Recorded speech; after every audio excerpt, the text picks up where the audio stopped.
Hi, everyone, and welcome to From a Woman to a Leader, a podcast dedicated to discussing women's unique challenges in the tech industry. I'm your host, Limor Bergman Gross, and today I'm going to do a solo episode. And this is going to be the opening episode for season 3. First of all, I want to celebrate today is Juneteenth. And it happens to be that this episode goes on Juneteenth Day, and I want to celebrate that. And season 3, I thought about what do I want to talk about, and what do I want to interview women on which topics, and decided to focus on negotiations, and decided to call this season "Negotiate Like a Woman." And why is that? You see, when I was growing up and later on in my career, I felt very uncomfortable with several things. One, speaking about money, asking for money, and anything related to negotiating, like even in going to a store, buying something and trying to negotiate the price or terms. I felt very, very uncomfortable doing so. And obviously in the workplace. I also felt very uncomfortable with any kind of conflicts and difficult conversations and tried to avoid them at any cost because I wanted to be seen as cooperative, as pleasant, as nice. And I was afraid that if I get into a conflict or negotiation for that matter, then the tones are going to be high. I'm going to be maybe aggressive, maybe unpleasant. I thought it was only me, but the more I coach women, the more I found that actually that's not only me. Many women face those challenges with being assertive, with speaking up for themselves, with negotiating, setting boundaries, influencing. They are afraid to be perceived as aggressive rather than assertive. And also, my life experiences taught me that negotiation actually doesn't have to be very, I would say, forceful. It doesn't have to be aggressive. It doesn't have to be as I kind of imagine it, like two people fighting, raising their voices and angry at each other. It can actually be very pleasant. And I truly believe that negotiations should be pleasant and, as much as possible, try to bring win-win to both parties. And I want to share 2 stories with you about how negotiation met me at my life. The first story is about moving to the US. We didn't plan that, but my husband was offered to relocate to the US in 2010. Back then, I was pregnant with my third and fourth children. So actually, I have twins. And I was expecting to be a mother of 4, from 2 kids to 4. And I was obviously quite concerned, to say the least. I mean, I was hysteric, to be honest. I was worried, how am I going to handle twins? And on top of that, I have 2 kids at home and work and everything. And also, I met several people around me with twins that shared with me horror stories about how difficult it is to raise twins. Obviously, I was very anxious. And my husband was offered to move to Denver, Colorado to manage a group there. And it was a great opportunity for his career.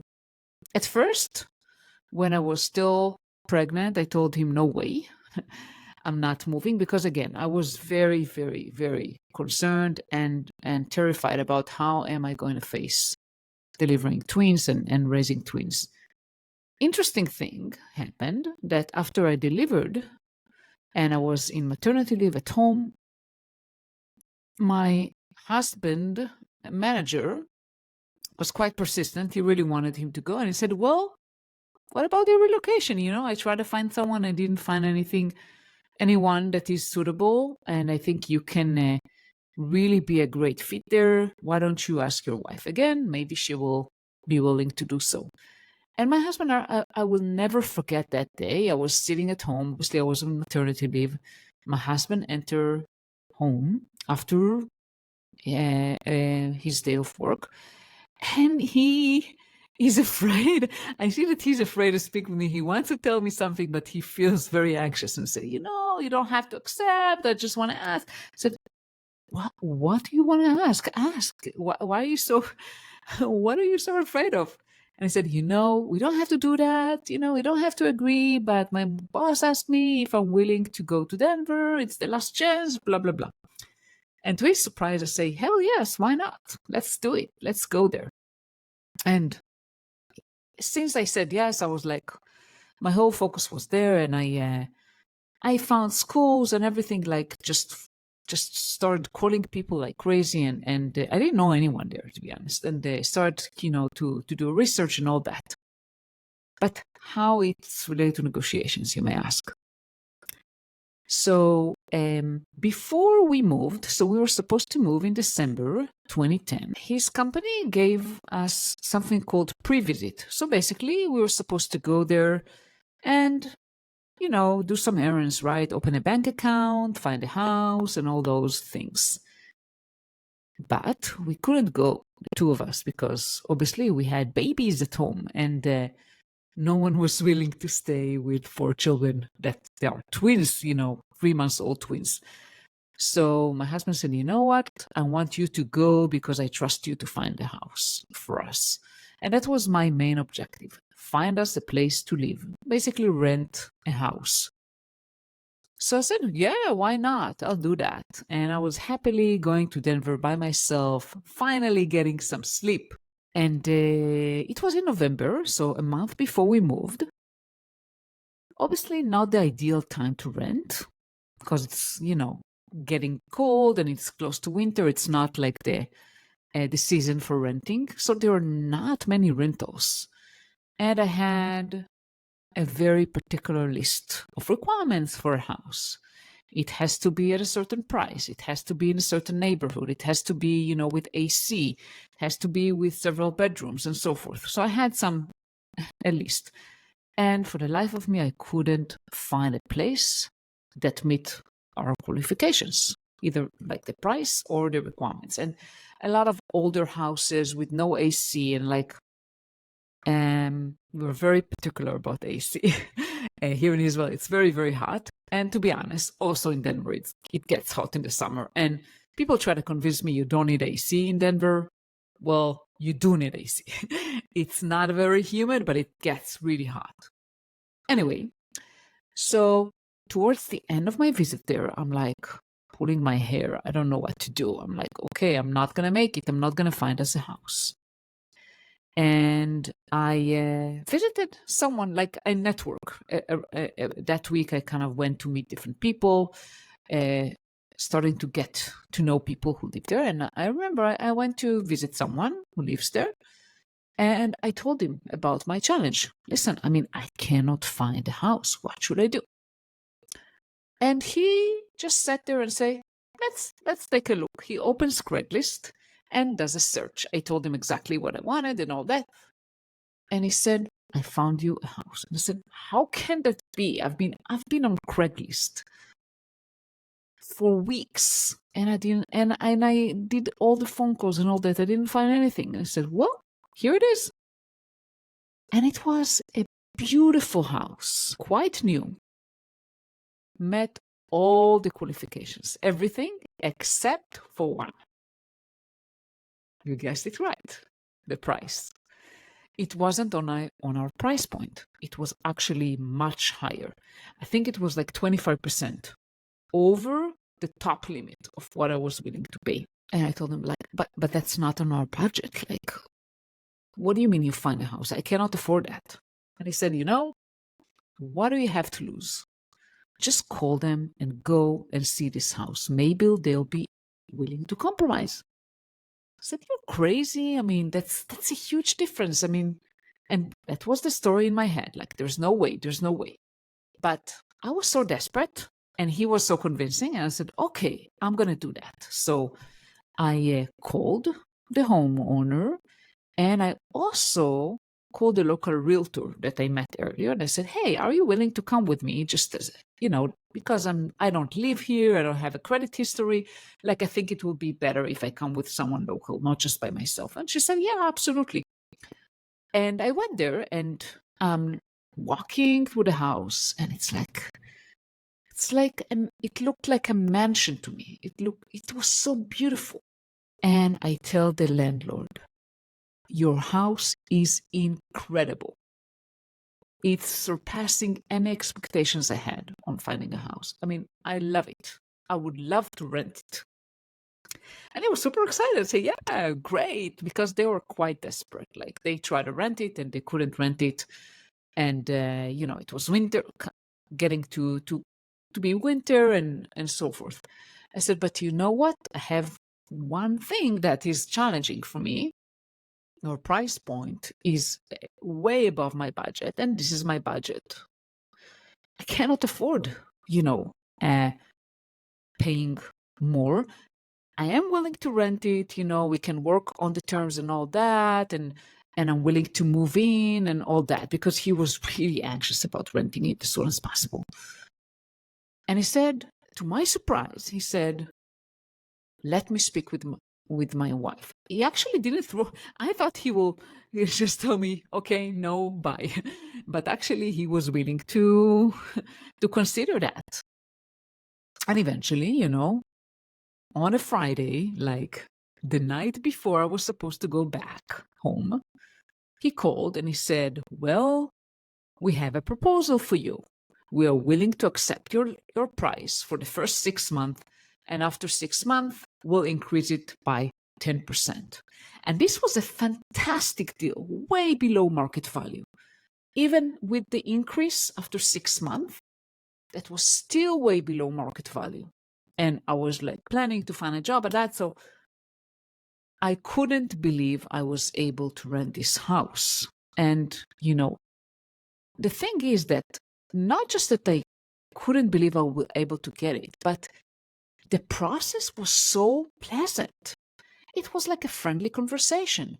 I was complimenting him on his house. I was very, very transparent, very real. Wasn't trying to fake it, like to look for flaws. I was excited about the house. I told him how much I wanted to rent it and all that. And we had a very nice conversation. And when I talked about the money, I was, again, very, very real. I told him everything was true. I mean, I wasn't lying. I was very truthful, very honest, very transparent. And eventually we were able to make it work. And then I realized something. I realized that first, hey, hell yeah, I can negotiate. And yes, maybe I was lucky. Maybe that, he was desperate. I'm not saying I would be able to do that every single time, but I was able to do something I haven't thought I will be able to. It was nice. It was pleasant. It was me. I negotiated like myself, like I would like to negotiate. And it worked. So when I say negotiate like a woman, what I mean is negotiate like you, like yourself. If I believe that communication should be pleasant, if I believe that we should find win-win situations, if I believe that we should always try to find ways to collaborate pleasantly, then there is no reason why I wouldn't be able to negotiate like myself in a pleasant way, true to my values: humility, transparency, collaboration. There's no reason why I shouldn't be able to do that. In fact, when I am negotiating as myself, true to my values, the other person can identify that I'm real, that I'm not trying to fool the other side, that I'm not trying to kind of do something unpleasant or that I'm not untruthful. Or you see what I mean? Like, they can tell that I'm genuine, that I'm real. So that's why I think that women, we should negotiate like women. We should embrace ourselves and all the values that we bring. and we should negotiate as ourselves and not try to be something or someone we are not. The other story I have for you is from work, actually. I had to negotiate with a vendor. And the thing is, the vendor, we had to qualify the vendor. It was a software that we needed to use. We had to qualify it first. But the problem was that the vendor was much, much more expensive than a previous vendor we used. The problem with the previous vendors that they didn't want to continue with us and the terms was not working. So we had to find an alternative solution. So we were kind of in a situation that I had to find an alternative vendor. And I went to the conversation with like the new vendor, and I was thinking like, well, I mean, I'm kind of forced to find a new vendor, and they're much more expensive. What am I going to do? How am I going to be able to get a better deal? So I went there, and I was very pleasant. I went to the conversation very, very pleasantly. We had actually multiple conversations. It was relatively like a multi-meeting negotiation. It wasn't like one meeting.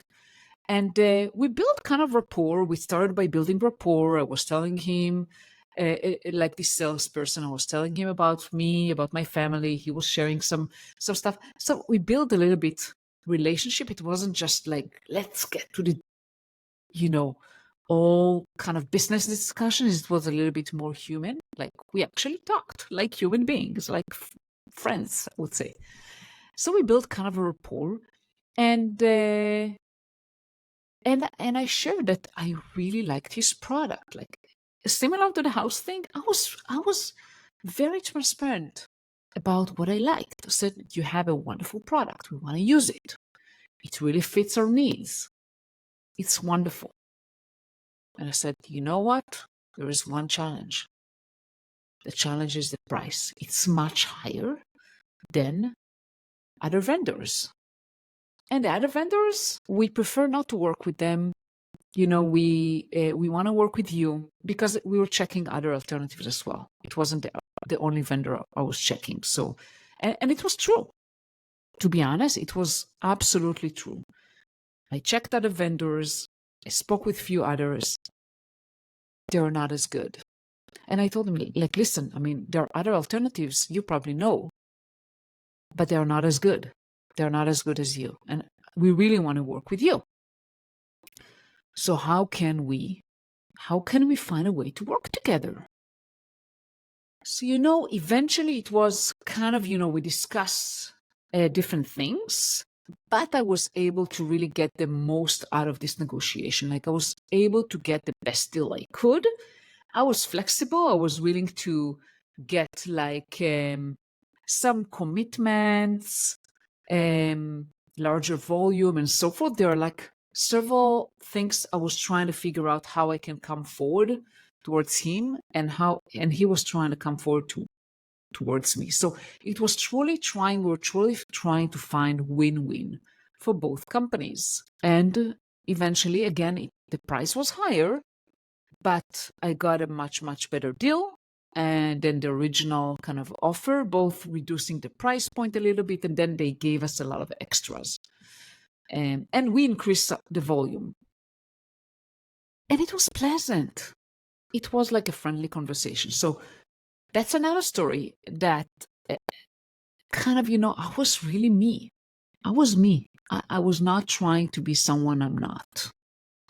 And I entered those meetings. The thing is, I entered those meetings not with anticipation of a fight or an unpleasant interaction. I really entered the conversation as like, hey, we're going to have a friendly chat. We're going to try to learn what each of us need. And we're going to try to find a solution that works for both of us. So like two people trying to find a solution that works for both sides. And I'm going to be just myself, nice, pleasant, smiling, interested about the other person. And we're going to find a way. And it worked. And it was nice. And I actually enjoyed it. And I remember that after we signed the deal, I was like, oh my God, I like it. I actually enjoy it. I could do it. Okay, I'm not a negotiator, and that's not my main, thing. But the thing is that I realized that I'm actually not bad. Probably could be better. Probably can learn a lot. But the thing is that I could be myself. And that's what I want to talk about. That's what I want to talk about in this season. So what I'm going to do is I'm going to bring incredible women as always, and I'm going to interview them, and we're going to touch on each episode on negotiation, persuasion, and influence based on their experiences, and they're going to share their wisdom with you. So you heard from me what worked for me, and that's my approach. My approach is always win-win and collaboration, and let's try to solve a problem. But I'm happy to share other stories as well. I'm actually excited to hear from those women what worked for them. And let's see how many episodes I'm going to be able to bring to this season. So, last 2 seasons, we had 30 episodes each. Let's see what this season brings. So, thank you so much for listening today. I'm so looking forward to this season. And I want to ask you to reach out and share with me, what would you like to hear me talking about? What guests do you want me to bring? Which topics do you want me to cover? And if you liked this podcast, please write a review, rate us, and share it with your friends, with whoever you think this podcast can be helpful to. So thank you so much for listening. And I'll see you next week with our first episode. Stay tuned. Bye and have a wonderful Juneteenth.